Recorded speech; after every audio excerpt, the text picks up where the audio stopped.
नहमदुहु व नुसल्ली व नुसल्लिमु अला रसूलिल करीम अम्मा बाद फ़अऊज़ु बिल्लाहि मिनश शैतानिर रजीम बिस्मिल्लाहिर रहमानिर रहीम लक़द अरसलना नूहन इला क़ौमिहि फ़क़ाल या क़ौम इब्दुल्लाह मा लकुम मिन इलाहिन गैरुहु इन्नी अख़ाफ़ु अलैकुम अज़ाब यौमिन अज़ीम। बेशक हमने नूह को उसकी कौम की तरफ भेजा तो उसने कहा, ऐ मेरी कौम, अल्लाह को पूजो, उसके सिवा तुम्हारा कोई माबूद नहीं। बेशक मुझे तुम पर बड़े दिन के अजाब का डर है। क़ालल मलअु मिन क़ौमिही इन्ना लनराका फ़ी ज़लालिम मुबीन।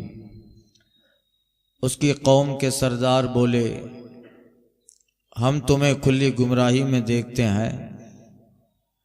क़ाल या क़ौमी लैसा बी ज़लालतुम वलाकिन्नी रसूलुम मिन रब्बिल आलमीन। कहा, ऐ मेरी कौम, मुझ में गुमराही कुछ नहीं, मैं तो रब्बुल आलमीन का रसूल हूँ।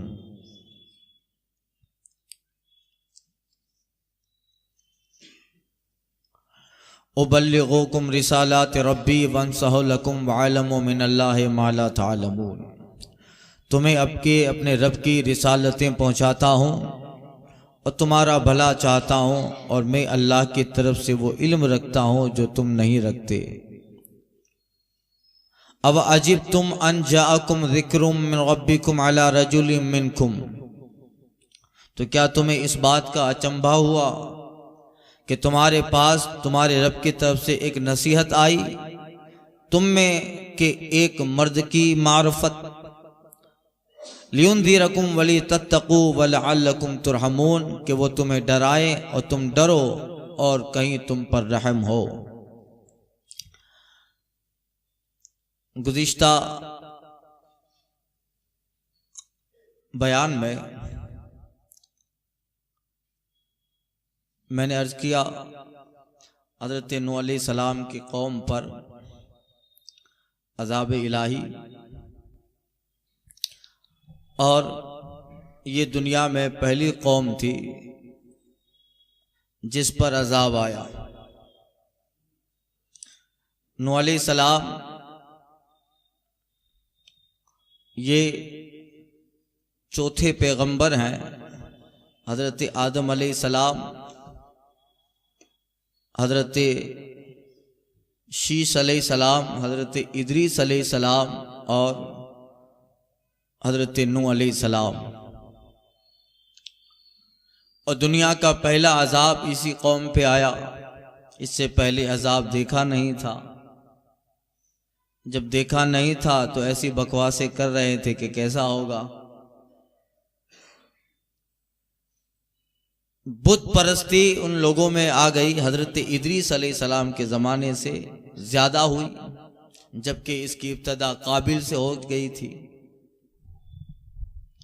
अब घरों में बुत आ गए और उस कौम के लिए फिर अल्लाह ताला ने हज़रत नूह अलैहिस्सलाम को पैगंबर बना के भेजा। 40 साल में हज़रत नूह अलैहिस्सलाम को नबूवत मिली। 950 साल तक तबलीग किए और तूफान नूह के 250 साल बाद तक रहे। यानी 40 साल वो, 950 साल ये, 250 साल और 1300-1400 साल बाद रिवायतों में 1600 साल तक रहे। इतना लंबा अरसा कौम को समझाते रहे, मगर चंद लोग ईमान ले आए। इल्ला आमना माहू इल्ला मा आमना माहू इल्ला कलील, और चंद ही थोड़े ही उन पर ईमान ले आए। मुख्तसर वाक़या गुज़िश्ता तफसीर में मैं अर्ज कर चुका। देखिए, फिर जब ये बात हो गई कि अब ये लोग ईमान लाने वाले नहीं हैं, तब अल्लाह ताला की बारगाह में हज़रत नूह अलैहिस्सलाम दुआ करते हैं, रब्बना ला तज़र अलल अर्दि मिनल काफिरीन दय्यारा। ऐ मौला, अब जमीन पर किसी एक को भी मत छोड़, सब पे तेरा अजाब आ जाए। हज़रत जिब्रील अलैहिस्सलाम आए और हज़रत जिब्रील अलैहिस्सलाम ने कहा कि अल्लाह के हुक्म से कश्ती बनाओ। ये मैंने अर्ज़ कर दिया, वस्नुइल फुल्का बिअयुनिना, हमारे सामने कश्ती बनाओ। हज़रत नूह अलैहिस्सलाम कश्ती बनाते रहे। उस वक्त काफ़ी महीने गुजर गए।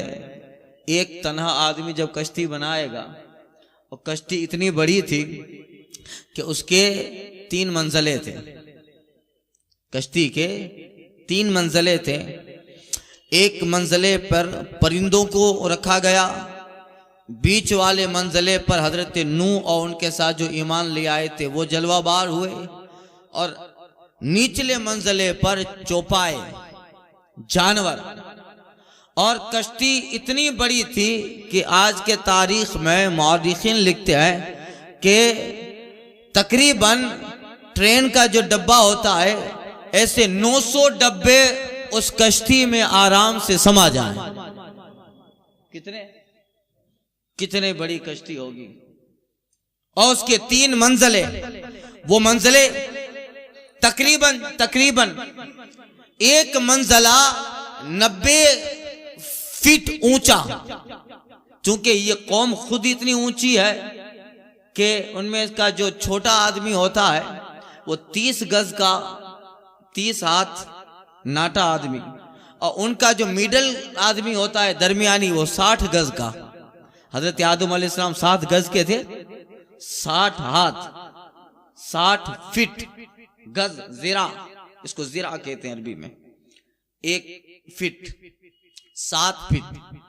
तो अब नॉर्मल आदमी 60 गज का है, तो फिर उनका लंबा, तो उनमें सबसे लंबा हजरत नूह अलैहिस्सलाम का बेटा किनान था। अब मैं आखिर में अर्ज कर रहा हूं, इतनी बड़ी कश्ती बनाने में काफी वक्त गुजर गया, मगर उस दरमियान हजरत नूह अलैहिस्सलाम तबलीग फरमाते रहे। और कौम के लोग जब गुजरते थे कहा, अरे अभी तक तो तबलीग करते थे, अब बड़े ही बन गए, कारपेंटर बन गए, कश्ती बना रहे। अभी तक तो नबी कह रहे थे कि नबी हूं मैं, और तबलीग कर रहे थे, अब बड़े ही बन गए सूथार। और कुछ लोग आकर गुजरते और सामने बैठे रहते थे कौम के सरदार। यहाँ हज़रत नूह अलैहिस्सलाम कश्ती बना रहे हैं और वो सामने बैठकर सिर्फ मजाक के लिए बैठते। ऐ नूह, कश्ती तो बना रहे हो, मगर पानी कहां से लाओगे? जिस पे कश्ती चले कहां से लाओगे? हजरत नूह अलैहिस्सलाम जवाब न देते, मगर दिल में कहते थे कि मेरा रब सब चीजों पे कादिर है। वो जब कश्ती बनाने का हुक्म दे रहा है तो पानी भी वही लाएगा। कश्ती कई महीनों के बाद, कई सालों के बाद पहले मुकम्मल हो गई। अब हजरत जिब्रील अलैहिस्सलाम ने आकर हजरत नूह अलैहिस्सलाम से कहा, अब आप मुतमईन रहें, अब अल्लाह ताला का कौल, अल्लाह का फैसला जरूर आने वाला है। कहा, तेरे अजाब के, तेरे कौम पर अजाब की इब्तदा यह है, ऐ नूह, तेरे घर में जो तन्नूर है उससे पानी उबलने लगेगा। ये आकर बताया, और समझ लेना कि उस वक्त अल्लाह के अजाब की इब्तदा हो गई है। खैर, कश्ती तैयार हो गई, और हजरत नूह अलैहिस्सलाम की जो बीवी थी वो तन्नूर में कुछ बना रही थी। तो अचानक उस तन्नूर से ठंडा पानी निकला। कैसा ठंडा पानी? कुरान पाक में अल्लाह फरमाता है, वफार हत्ता जा अमरुना वफात तन्नूर कुल नहमिल फीहा व कुल ज़ौजिन इस्नैन व अहलका इल्ला मन सबक़ अलैहि क़ौल व मन आमना व मा आमना माहु इल्ला क़लील। यहाँ तक के पहुंच आया हमारा हुक्म, और जोश मार उठा तन्नूर, जोश में आ गया तन्नूर।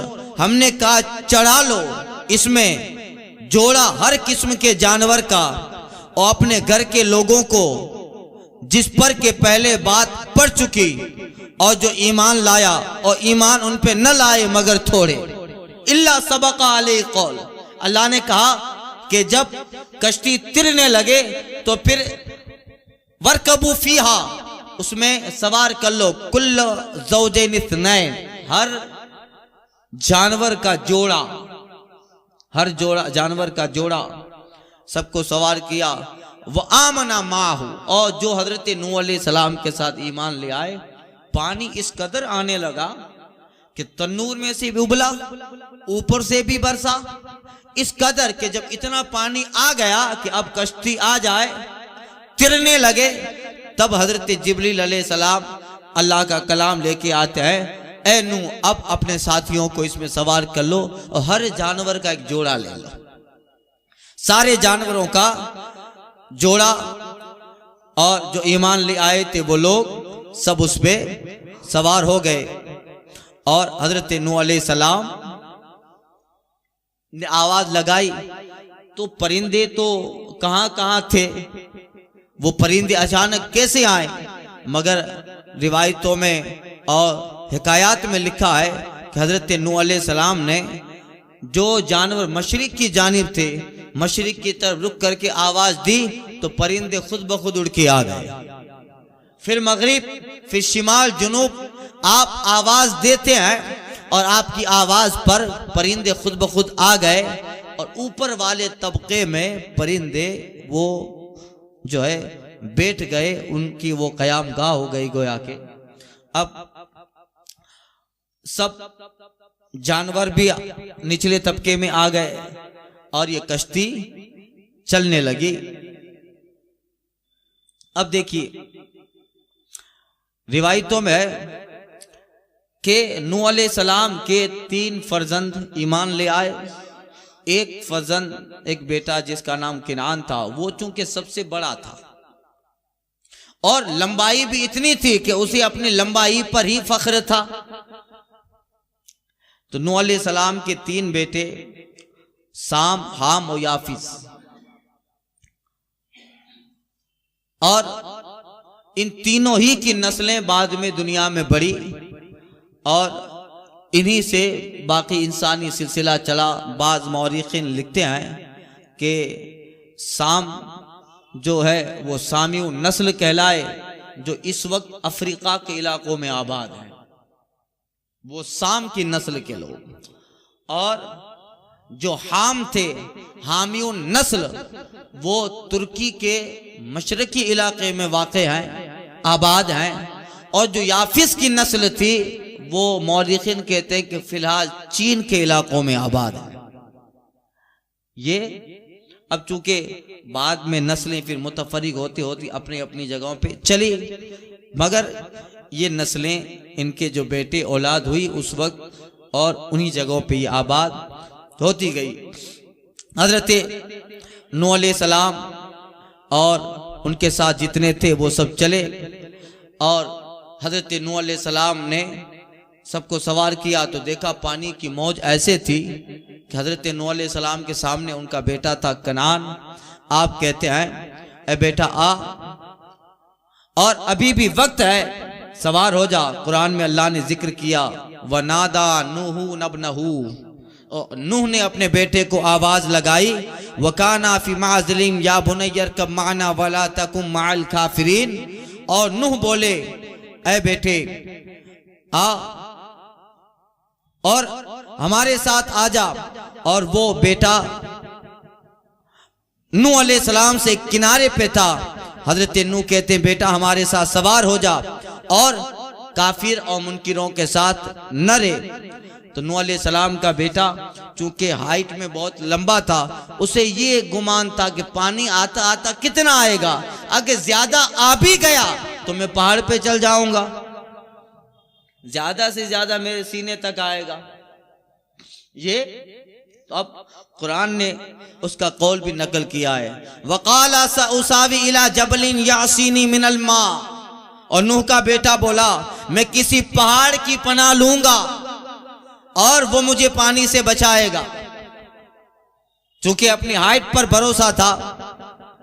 अब हजरत नूह अलैहिस्सलाम ने कहा कि बेटा क़ाल ला आसिमल यौमा मिन अम्रिल्लाह इल्ला मन रहीम रब्बी, आज अल्लाह के अम्र से कोई बचाने वाला नहीं। ला आसिमल यौम, आज कोई बचाने वाला नहीं है। न तू अपने ऊपर जो गुमान रखे है, न तेरा ये कद तुझे बचा पाएगा, न तू किसी बड़े पहाड़ बड़े चोटी की पनाह ले तो फिर इस पानी से बच पाएगा।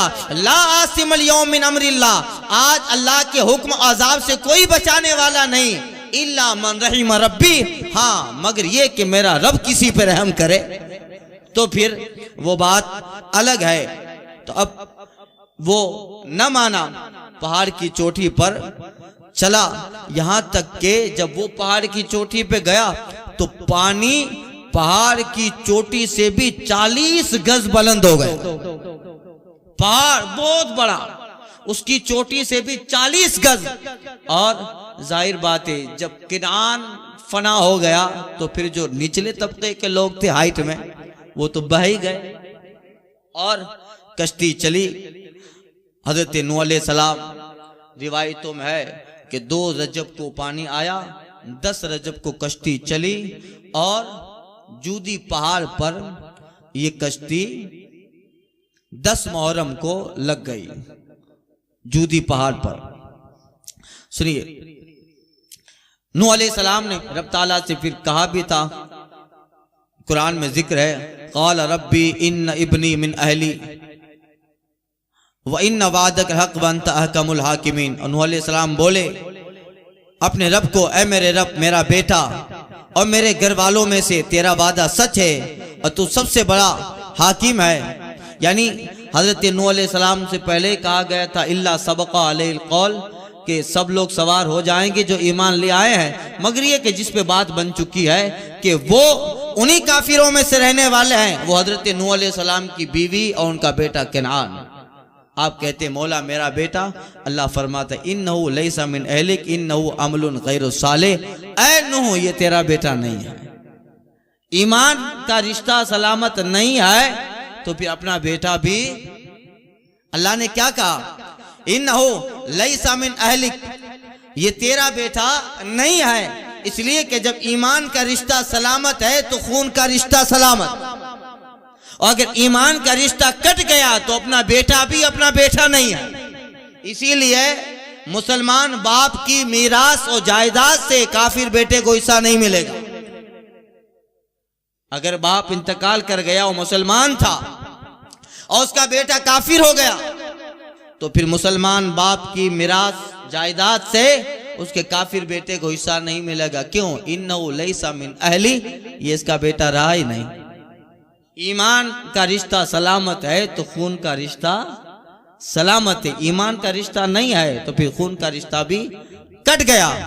कई एक कुरैश ईमान नहीं लिया है, हुजूर के खानदान ही में तो थे, अबू जहल, अबू लहब, कौन था?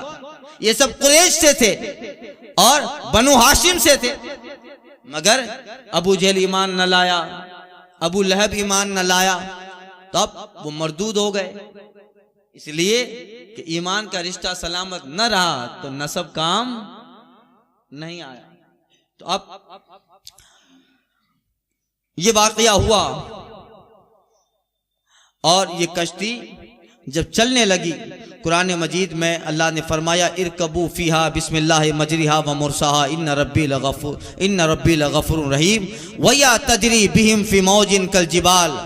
और हजरत जिब्रील अलैहिस्सलाम आकर हजरत नूह अलैहिस्सलाम से कहते हैं कि आप अल्लाह के नाम से इस कश्ती में सवार हो जाएं, तहकीक के मेरा रब बख्शने वाला मेहरबान है और उसका चलना उसका ठहरना ये अल्लाह ही के हुक्म से है। तो फिर कश्ती पानी पर रवा हो गई, ऐसे चलती रही कल जिबाल, वो पानी पर जो है चलती रही, पानी की लहरों पर वो कश्ती चलती रही। अब आदमी तो कम थे मगर जानवर ज्यादा थे।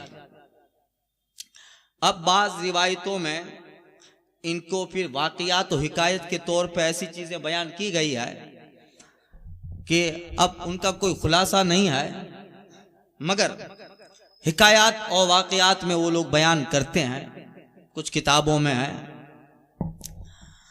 कि कश्ती के निचले तबके में जब जानवर थे तो कश्ती पूरी गलीज हो गई, यानी नजासत भर गई जानवरों के इज्तिमा से। तो उस पर बदबू आने लगी। हजरत नूह अलैहिस्सलाम ने अल्लाह की बारगाह में अर्ज की, मौला अब इतने सारे जानवर, इतनी बड़ी कश्ती, उसको साफ करना और जानवरों के जो है नजासत से बदबू आने लगी। तो अब बात रिवायतों में आया है हजरत नूह अलैहिस्सलाम ने दुआ की तो एक छोटी सी, जिसको हम लोग जीवांत बोलते हैं, ऐसा कोई मखलूक छोटी सी मच्छर की तरह बहुत ज्यादा तादाद में आई और वो नजासत पे बैठी और उसको नजासत को उन छोटी मखलूक ने इस तरह निगल लिया कि कश्ती बिल्कुल साफ हो गई। छोटी जो मखलूक होती है, जैसे मक्खी है, मच्छर है, नजासत पे बैठते हैं, गंदगी पे बैठते हैं और फिर ऊपर से थोड़ा पानी बहा तो फिर कश्ती मुकम्मल साफ हो गई। अब हुआ ये कि हजरत नूह अलैहिस्सलाम ने फिर एक तरफ रुक करके देखा तो कश्ती के एक किनारे पे शैतान बैठा हुआ था। आप कहते हैं, अरे मरदूद तू कब आ गया, तू कब आया? अब देखिए, ये हिकायात हैं, वाक़ियात हैं, बाद लोग बयान करते हैं। अहादीस में इन सारी चीज़ों का तफसील से जिक्र नहीं है, मगर लोग इस बयान करते हैं हिकायात की बुनियाद पर। तो रिवायतों में बाद लोग बयान करते हैं कि शैतान को जब हजरत नूह अलैहिस्सलाम ने देखा तो शैतान कहता है, मुझे मालूम था आप कश्ती पे सवार होने से पहले मुझ पे लानत करेंगे और आप लानत करेंगे तो मैं कश्ती में सवार न हो पाऊंगा। तो हजरत नूह अलैहिस्सलाम पूछते हैं, तू कैसे आया? कहा, मैं खिंजीर के नाक में घुसा रहा। सुवर, खिंजीर के, चूंकि जानवरों में वो भी आ गया है, तो उसके नाक में घुसा रहा और उसके जरिया से वो कश्ती में सवार हो गया, जिसकी वजह से हाल ये हुआ कि शैतान ये चाहता था कि इस कश्ती में जितने अहले ईमान और जानवर सवार हैं उनको नुकसान पहुंचाया जाए। तो शैतान के करतूत की वजह से खिंजीर के नाक के दोनों सुराख से दो चूहे पैदा हो गए, दो चूहे। अब चूहा क्या करता है? कपड़ा काटता है, सुराख कर देता है कश्ती में। तो दो चूहे इतने बड़े बड़े पैदा हो गए कि वो कश्ती में सुराख कर रहे थे ताकि पानी आ जाए। अब हजरत नूह अलैहिस्सलाम ने ये देखा, अब से कहते हैं, मौला ये कश्ती को नुकसान होगा, ये चूहे सुराख कर रहे हैं। अल्लाह ताला के हुक्म से ऐसा हुआ कि हुक्म होता है, हजरत जिब्रील कहते हैं कि आपकी कश्ती का एक बहादुर जानवर यानी शेर है, आप उस पे हाथ फिराइए। हजरत नूह अलैहिस्सलाम ने शेर पे हाथ फिराया तो फिर शेर के दोनों नाक के जरिया से दो बिल्लियां पैदा हो गई, दो बिल्ली पैदा हुई, जिस बिल्ली ने उन चूहों को खा लिया। उसी वक्त से बिल्लियां चूहे की दुश्मन हो गई, तो बिल्लियां छोड़ती है चूहे को। अब ये हिकायात, यहाँ इस पे ऐसा नहीं कि अब जो ये हो गया तो ऐसा ही है। ये बात बयान करते हैं कि घोड़ा कैसे पैदा हुआ, खिंजीर कैसे पैदा, चूहा कैसे पैदा हुआ, ये हिकायतों में बयान होता है। बड़ी मोतबर किताबों में इनका कोई खुलासा नहीं है। इसलिए बाद मुफस्सिरीन कहते हैं कि हर जानवर की पैदाइश की वजह हो जरूरी नहीं है। अल्लाह ने कहीं एक जानवर ऐसा ही अपने हुक्म से पैदा कर दिया है।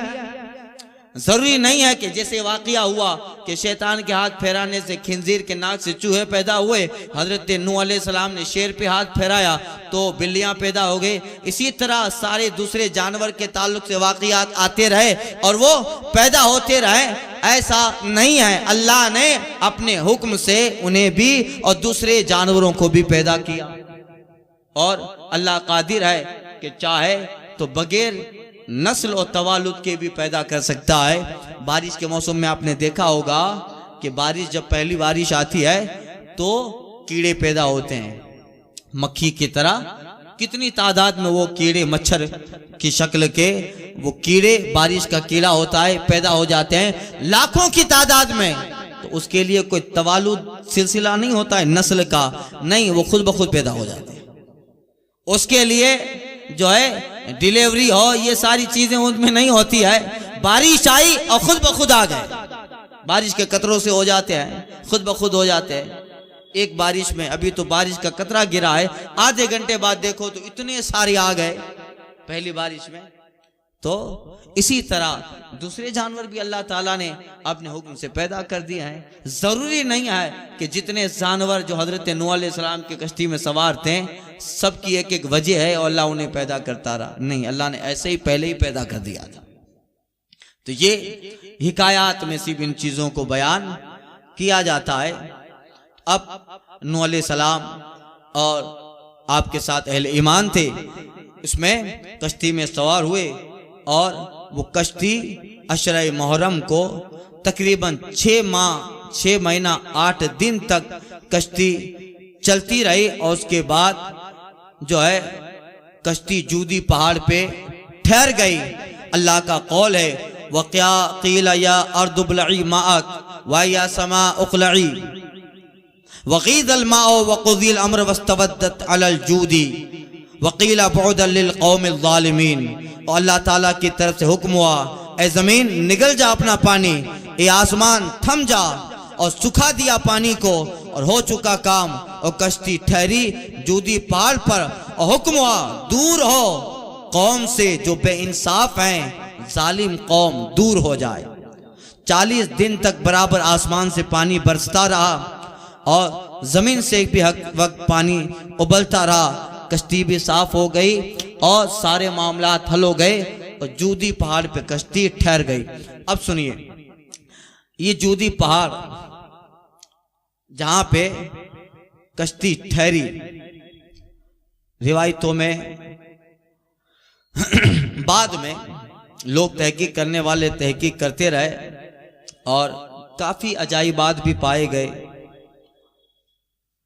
नूह अलैहिस्सलाम की कौम पर जिस तरह का अजाब आया वो पानी, और हाँ, और एक बात, बाद लोग कहते हैं कि हजरत नूह अलैहिस्सलाम का मज़ार कहाँ है, तो बाद लोगों का बयान है कि आज़रबाईजान में आपका मज़ार है, जहाँ पर वहाँ के लोग आज़रबाईजान, वहाँ के लोगों का ये ख्याल है कि ये हजरत नूह अलैहिस्सलाम का मज़ार है।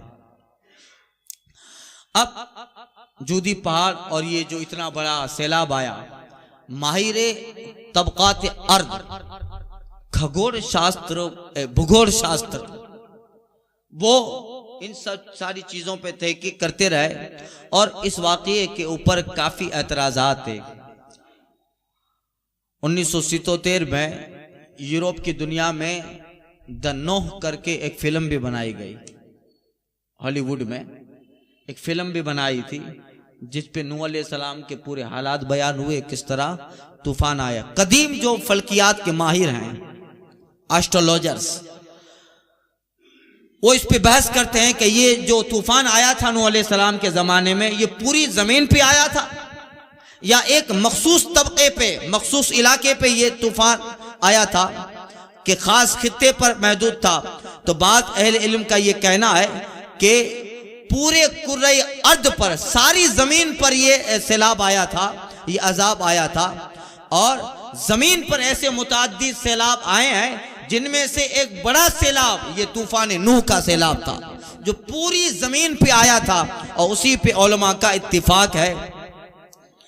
इसी वजह से बाद में जो है तुर्की के इलाकों में और शाम के इलाकों में, जहां से वो कश्ती और जूदी पहाड़ जो तुर्की में वाक़ है अभी, तो वहाँ लोगों का माहिर फल्कियात और उस पर जो साइंसदानों ने रिसर्च किया है कि वहाँ पर जो है बुलंद पहाड़ है जहाँ पर हैवानात के ढांचे, हड्डियाँ पाई गई हैं, जिनके मुतालिक इल्म तबकातुल अर्द से बहस करने वाले, जो ज़मीन के इल्म से बहस करते हैं, वो लोग ये कहते हैं कि ये सिर्फ पानी ही पे जिंदा रह सकते हैं, ये वो जिन जानवरों की हड्डियां हैं। इसका मतलब कि ये अजाब, ये तूफान पूरी जमीन पर आया था। तो ये है जूदी पहाड़ जिसका जिक्र कुरान पाक में बाहर है। बाद लोग कहते हैं कि तुर्की में जो मशरकी इलाका, तुर्की में मशरकी पहाड़, मशरकी इलाका है, वहां पर एक बहुत बड़ा पहाड़ जो बर्फ से ढका हुआ है और उस पर एक चोटी है जो आर्मीनिया की सरहद से तकरीबन 300 किलोमीटर के फासले पर है। मुहक्किकीन कहते हैं कि यही जूदी पहाड़ है और यहीं पे कश्ती ठहरी थी। तुर्की के जो है मशरकी वेस्ट साइड में जहां आर्मेनिया की बॉर्डर पड़ती है, वहां से 300 किलोमीटर एक बहुत बड़ा पहाड़, उस पे एक चोटी है जो बर्फ से ढकी रहती है। वहां पे माहिरीन को कुछ ऐसी चीजें मिली हैं और तख्ते और कश्ती के कुछ ऐसे पुर्जे मिले हैं जिस पर माहिरीन फल्कियात और माहिरीन तबकात अर्ज का ये कहना है कि जूदी पहाड़ यही है और यहीं पे कश्ती ठहरी थी, और ये सारे हिस्से जो मिले हैं वो उसी जमाने के पुराने हैं। वो उनका कंप्यूटर और उनका फलसफा ये बता रहा।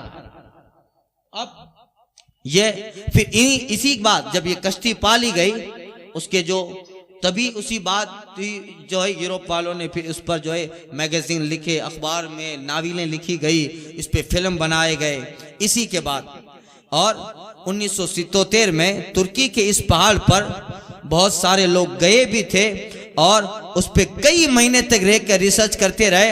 अखबारों में उसकी तस्वीरें छपी और जो है उस अखबारों में जो है उसके ताल्लुक से आर्टिकल लिखे गए कई महीनों तक।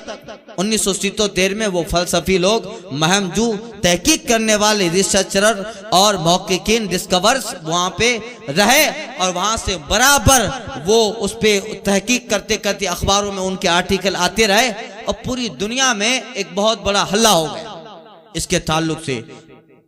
अब उस पे फिर अखबारों में भी और लोगों की आम महफिलों में भी इस पे बहस छिड़ गई कि ये कश्ती, फिर यहूदी, ईसाई और कुछ बेदीन लोग, इनके दरमियान इसके ताल्लुक से बहुत सारी बहसें होते रही और उन कश्ती के ताल्लुक से फिर ऐसे सवालात बाहर आए जिसका जवाब किसी के मात न था।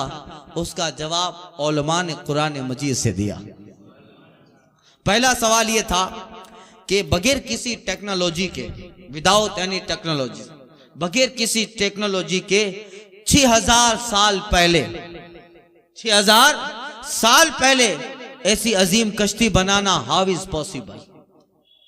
टेक्नोलॉजी का जमाना और एक आदमी का बनाना 6000 साल पहले, जहां कुछ टेक्नोलॉजी का तस्वुर नहीं है, इतनी बड़ी कश्ती बना देना और फिर इतना वजन उठाकर इस कश्ती का आसानी के साथ समंदर में सफर करना, ये कैसे मुमकिन है?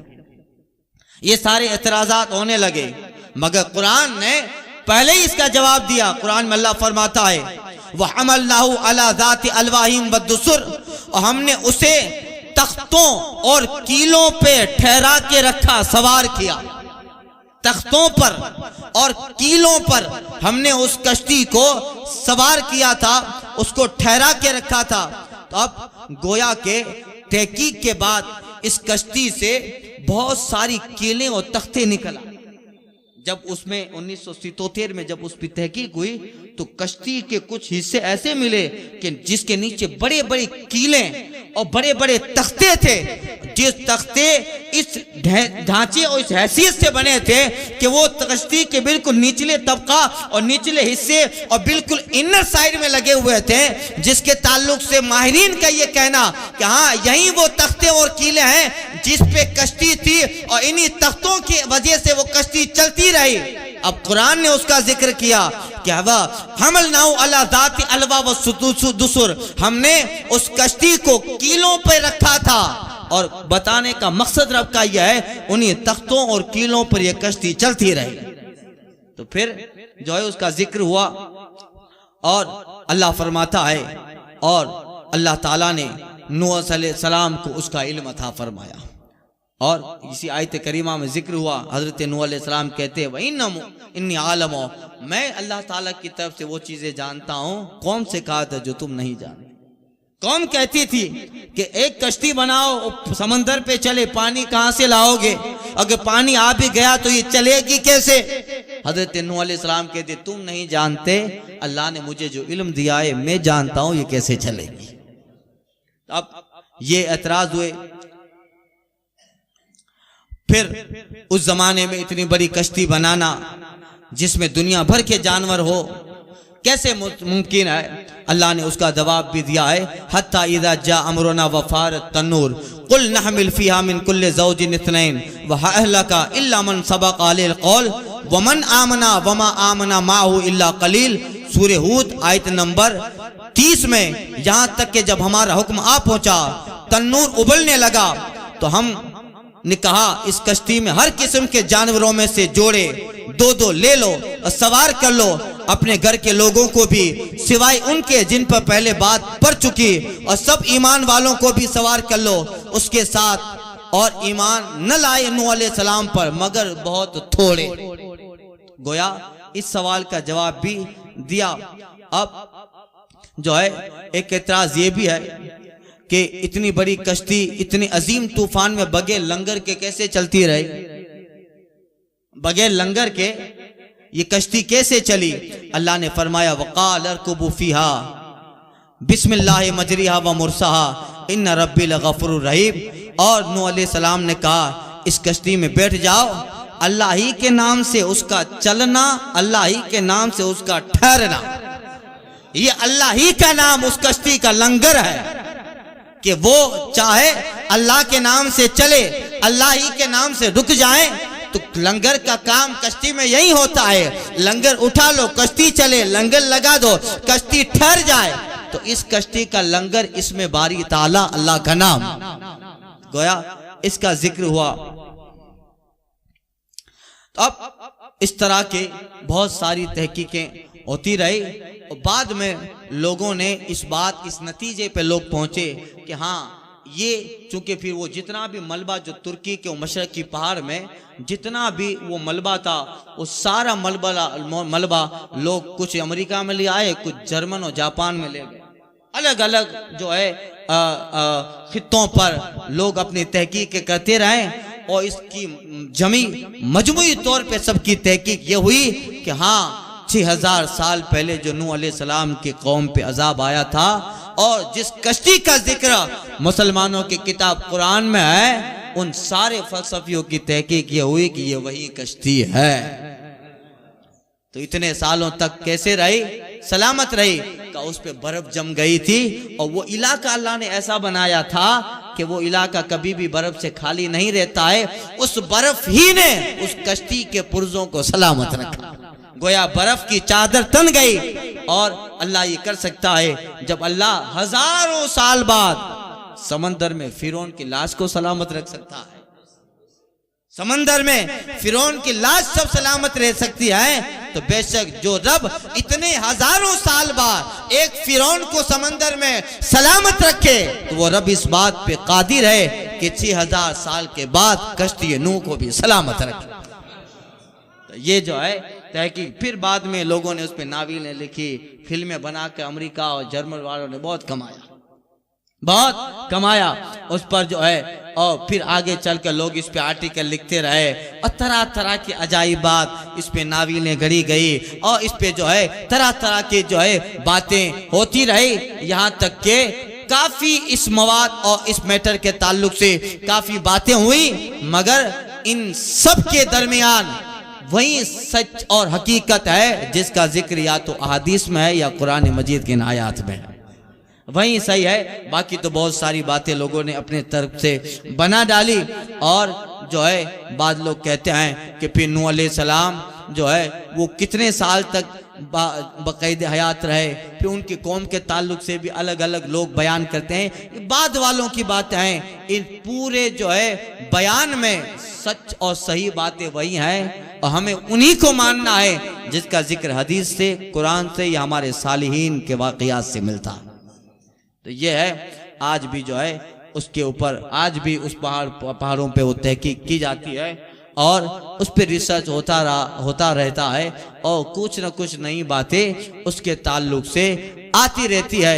ये जाहिर बात है तहकीक करने वाले तहकीक करते हैं, मगर वो जो भी तहकीक करेंगे, जब तहकीक के बाद खुलासा सामने आएगा, तो उसने जो तहकीक की है उसकी तहकीक अगर गौर करेगा तो कुरान ने 1400 साल पहले बता दी होगी, कुरान ने 1400 साल पहले उसकी तहकीक बता दी होगी।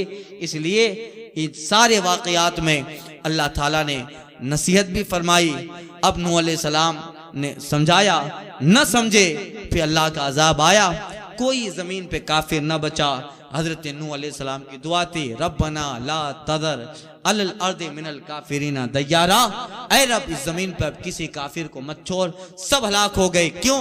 अल्लाह फरमाते कज़्ज़बूहु फअंजयनाहुल वल्लज़ीना माहु फिल फुल्क, तो उन्होंने उसे जुटलाया तो हमने उसे और जो उसके साथ कश्ती में थे नजात दी। नूह अलैहिस्सलाम उनके साथ वालों को नजात दी। अग़रक़नल लज़ीना कज़्ज़बू बि आयातिना, और अपनी आयतें जुटलाने वालों को हमने डिबो दिया। अल्लाह की आयतें नूह अलैहिस्सलाम पे जो ईमान न लाए उन सबको सारी दुनिया पे अजाब आया था, सबको डुबा दिया। इन्नहुम कानू कौमन अमीन, बेशक ए नूह वो सब अंधे लोग थे। कौन थे? कानू कौमन अमीन, सब अंधे थे। पता चला जो ईमान न लाए और अल्लाह की आयतों को जुटलाए वो हजारों रोशनी वाला हो, मगर अल्लाह कहता है वो अंधा है। कानू कौमन अमीन, ये सब अंधे लोग थे। अखियारे वो थे जो ईमान ले आए नूह अलैहिस्सलाम पर। इसलिए उलमा कहते हैं अगर मोमिन अंधा भी है तो भी वो आंख वाला है, इसलिए कि जाहिरी आंख उसकी खोटी है, नहीं देखता है। ईमान वाले के दिल की आंख कभी भी खोटी नहीं होती, कभी भी खोटी नहीं होती। इसलिए मोमिन दिल की आंखों से देखता है, दिल के पावर से देखता है। तो मोमिन अंधा भी है फिर भी वो अखियारा है, और काफिर आंख वाला है, मगर अल्लाह कहता है कौमन अमीन। अल्लाह की आयतें जुटलाने वाले हजारों दूरबीन इस्तेमाल कर लें मगर वो अंधे हैं। अब आगे आ रहा है वअरसलना इला आदिन अखाहुम हूदा, और हमने कौम आद की तरफ उन्हीं में से हजरत हूद को भेजा। अब यहाँ कौम आद का जिक्र है। कौम आद वो आबाद थी अम्मान में, आज का जो जॉर्डन है, उनके बाद इलाकों में वो आबाद थे, और उन्होंने भी कई हजार साल तक नाफरमानियां की। फिर अल्लाह ताला ने उनके दरमियान हजरत हूद अलैहिस्सलाम को भेजा, और कुरान में ये सब जिक्र है किन की तरफ अल्लाह ने भेजा। वह आद अरसलना इला आदिन अखाहुम हूदा, हमने कौमी आद की तरफ हजरत हूद को भेजा। वह अरसलना इला समूद अखाहुम सालिहा, और हमने कौम समूद की तरफ हजरत सालेह को भेजा। वह अरसलना इला मदियना अखाहुम शुआइबा, और हमने मदियन की तरफ यानी जॉर्डन की तरफ हजरत शोएब को भेजा। अब उनका हाल क्या हुआ? ये नूह अलैहिस्सलाम के वाक़यात यहाँ ख़त्म हुए। अब आगे कौम आद का जिक्र है, कितनी सरकश कौम थी और उसकी अजाइबात इंशाअल्लाह ताला आइंदा के दर्स में।